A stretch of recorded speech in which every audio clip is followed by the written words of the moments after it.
Na-scam po ang kuya ko na nagkakahalagang 6,500 pesos para maipaayos ang kaso niyang lisensya sa Facebook.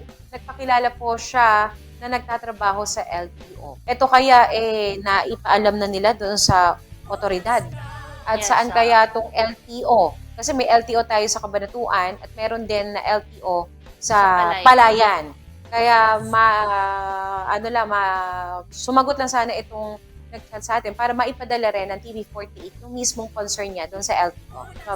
Yes, and of course, dapat po ay talagang maiulat na po yan sa ating mga otoridad nang sa ganun po ay ma-actionan din. At syempre, dapat linawin talaga kung yan ba ay Palayan o Kabanatuan.